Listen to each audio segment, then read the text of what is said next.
Protesters on the streets of Sudan's capital, Khartoum, have been demanding an end to military rule.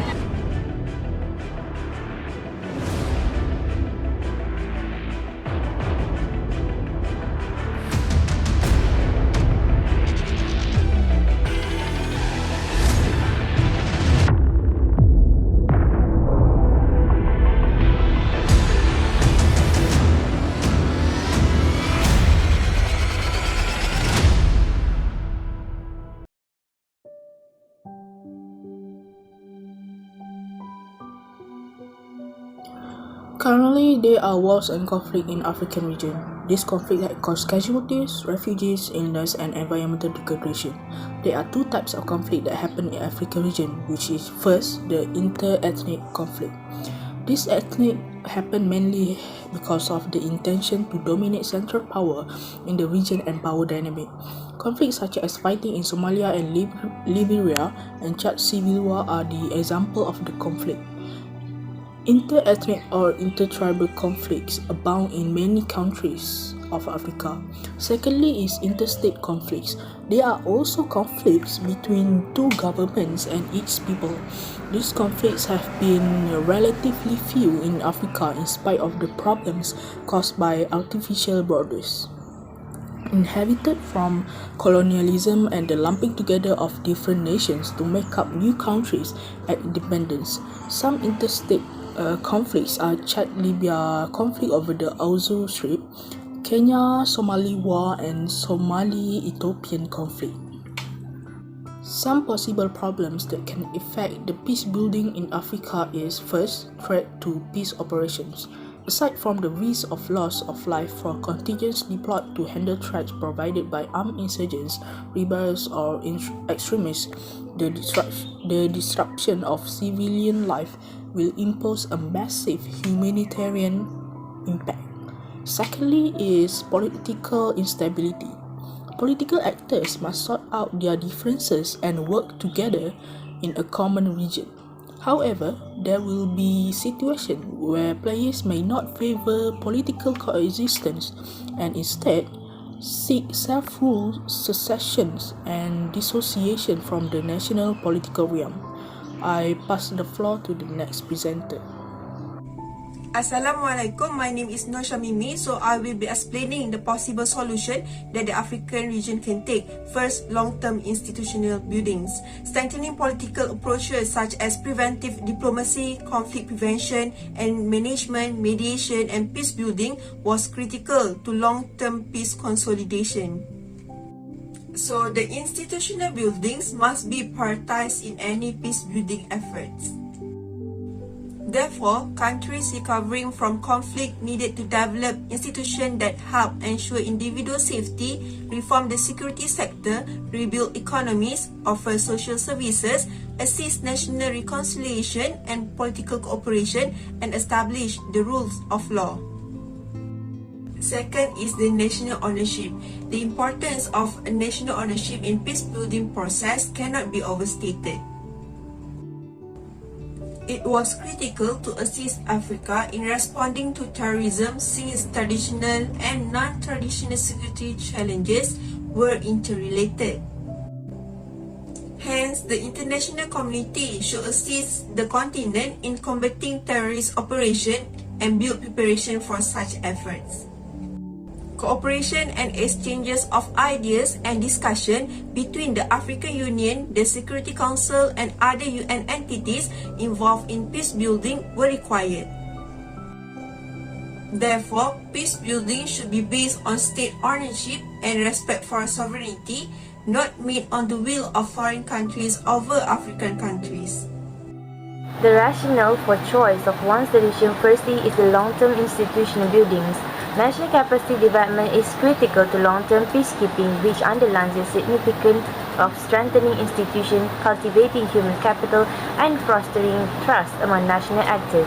In order to combat the pandemic and build long-term resiliency, an important part of any stimulus package should be improved infrastructure.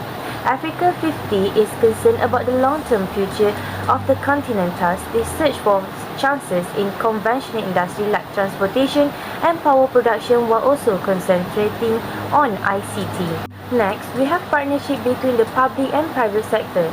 Triple P have been used to fund infrastructure in certain African nations. They enter into an agreement with private sector partner to fund, deliver or administer an infrastructure project or asset in exchange for long-term financial advantages. Toll highways, railway station, airports, healthcare facilities and oil and gas exploration and production have all been financed by Triple P in numerous developing countries. Last but not least, the health infrastructure underfunding and restricted public budget have affected health infrastructure. Private investors avoided the industry for years because mass provision had poor returns. Now, investors are interested in the industry since African middle class is increasing. Individuals have more money to spend, more businesses provide health insurance, and people are more health conscious. This new trend of investing more in healthcare may expand to the mass market using public financing, impact investor, and blended finance, which focuses more on development effect than on financial returns. The implementation for peace building in African region can be seen in the partnership of African Union with United Nations and also by African Union itself.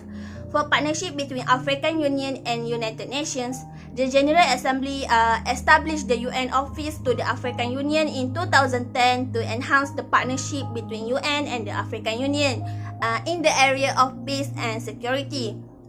They signed the joint United Nations African Union framework for enhanced partnership in peace and security in 2017. Current areas of support and cooperation including the peace support operations and the annual joint consultative meeting between members of the UN Security Council and the African Union Peace and Security Council. Next is in the context of continental level itself. Under African Union, there is African Peace and Security Architecture or APSA, which is an umbrella term for the key of African Union mechanism for promoting peace, security and stability in the African continent.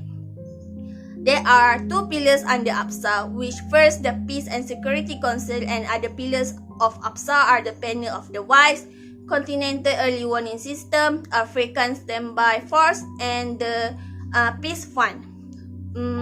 Although there are some implementation, however, it can be said it is not really successful because of lack of appropriate and necessary equipment, trained and skilled peacekeeping personnel, and also because of financial.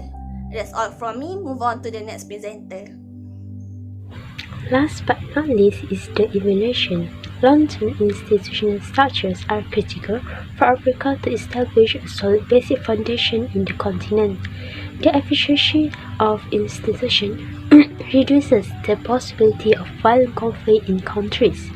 Early confidence building steps between elites and between the state and society are required for long-term institution building initiative to be effective. However, because changes are incremental, successful institutional transformation are a long-term process that may take decades. There are several gaps in Africa's institutional development. Ergo, Africa, which has the least institutional ability, must coordinate different international peace-building initiatives led by the OECD, regional and developing countries, and UN players. A variety of innovative aid mechanisms can help government utilize private and domestic financing for their own goals. For instance, the European Commission now provides swift financial help to select countries in times of crisis and transition via new state-building contracts, while the Africa Development Bank has developed a fragile state facility to give assistance in a more timely and flexible manner. So that's all from me. Thank you.